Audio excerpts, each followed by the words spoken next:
Ainda com relação à legítima defesa, convém nós relembrarmos 4 requisitos para a sua configuração.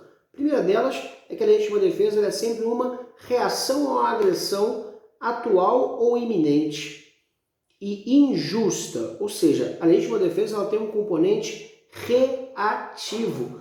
Você nunca pode considerar que na legítima defesa o agente foi o primeiro a atacar, exceto no caso de uma resposta a um excesso, que nós vamos tratar em outro momento. Mas o primeiro ponto a ser considerado é que a legítima defesa ela é uma reação. E aqui também nós podemos considerar um primeiro momento de diferença com relação ao estado de necessidade, na qual não se tem a necessidade de uma reação, basta que o agente não tenha dado causa ao perigo. Na legítima defesa, o agente ele é, no primeiro momento, atacado e repele a injusta agressão praticando um fato típico, que não fosse a hipótese da legítima defesa, seria considerado um fato também ilícito. Efetivamente, então, a legítima defesa, primeiro elemento, ela é uma reação a uma agressão injusta.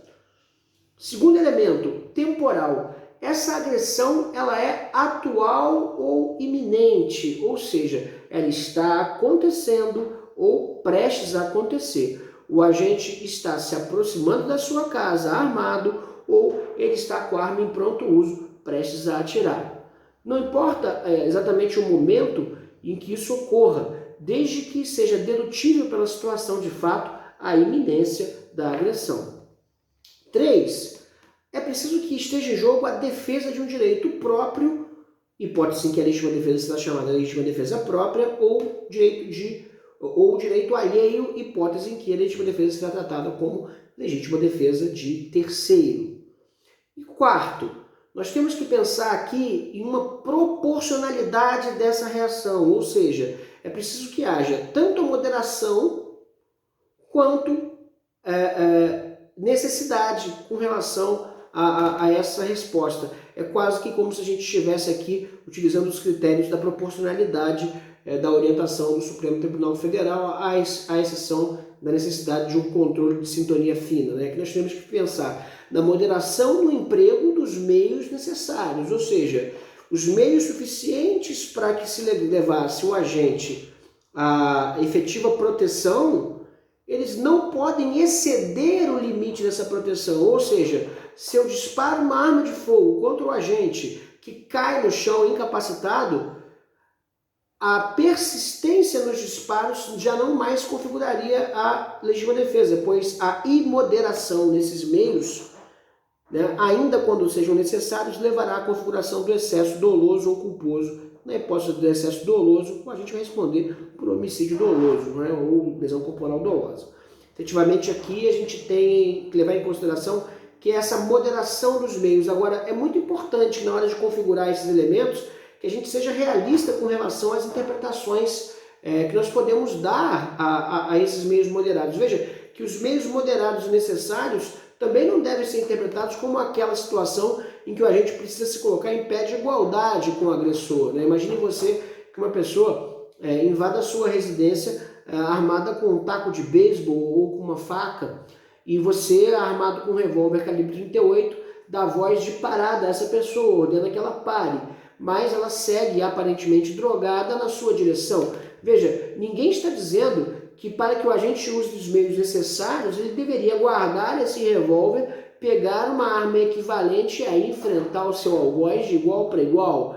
Nós não estamos aqui falando de um duelo por honra, nós estamos aqui efetivamente falando de uma situação na qual alguém sofre uma injusta agressão e parte então para repelir essa agressão com os meios necessários e suficientes, o que muitas vezes significa com aquilo que tiver à mão.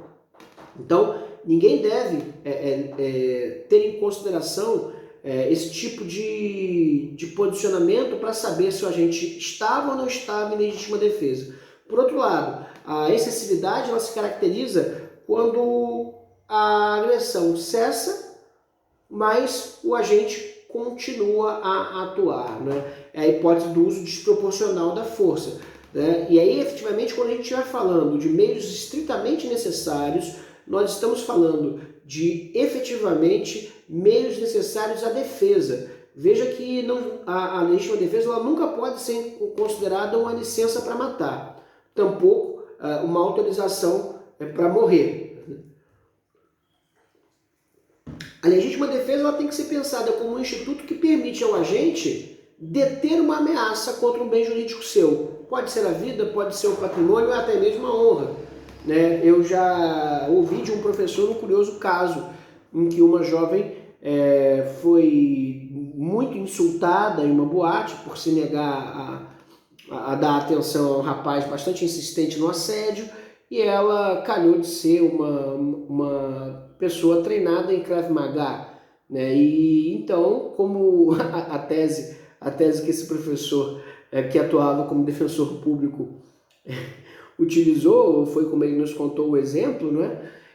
Incluía o fato de que a moça moderadamente utilizou os meios necessários para fazer cessar a agressão, acertando a boca do assediador com a base do seu punho, né? A base da sua mão, fazendo com que ele quebrasse diversos dentes da boca, o que seriam os meios necessários para fazer cessar a agressão, ou seja, a agressão que se praticava pelo meio da fala inoportuna, da fala insistente.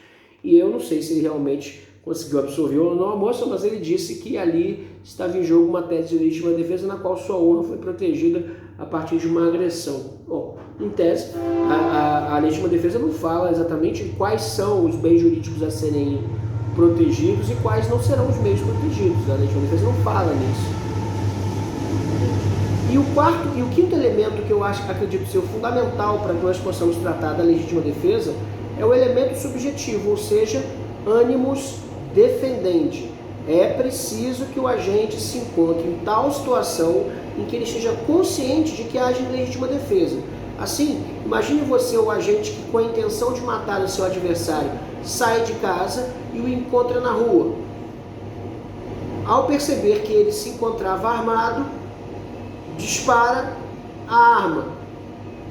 E aí, nessa situação, sem saber que o outro iria lhe matar, alega que agiu em legítima defesa. Veja, seria preciso um esforço muito grande para demonstrar que esse agente que atirou primeiro sabia que o outro iria matá-lo e que não havia outra forma de evitar a situação que não pelo meio da legítima defesa. Ou seja, essa seria uma última medida, mas seria necessário que o agente tivesse em mente a hipótese de estar se defendendo. Ele não poderia, de nenhuma razão, por nenhum outro meio, se colocar em tal condição em que sua intenção de matar fosse mascarada por uma eventual defesa existente apenas no plano discursivo. Então, efetivamente, essa não seria uma situação de legítima defesa com a qual se poderia o agente escudar. Então, lembrando os 5 requisitos: primeiro, a legítima defesa é sempre uma reação a uma agressão. E essa agressão é uma agressão injusta, ou seja, uma agressão que corresponde a um fato típico e a um fato ilícito, tampouco se importando se o agente é culpável ou não. Depois, ela é uma agressão que ela é atual ou iminente, ou seja, ela está acontecendo ou prestes a acontecer. Depois, ela é a defesa de um direito próprio ou alheio, hipótese de legítima defesa própria ou de terceiro. Quarto, é preciso que haja moderação no emprego dos meios e que esses meios sejam os meios estritamente necessários à repulsa. E quinto, o elemento subjetivo animus defendendi, intenção de defender-se, não a intenção de matar mascarada por qualquer outro argumento que se pudesse invocar, como por exemplo, tem que matá-lo hoje porque senão amanhã ele voltará e me mate. Veja que se estou falando do amanhã, aí já não teria mais o requisito temporal, iminência ou atualidade da ameaça. Aí nós estaremos falando de um componente temporal que extravasaria aí os 5 requisitos da legítima defesa.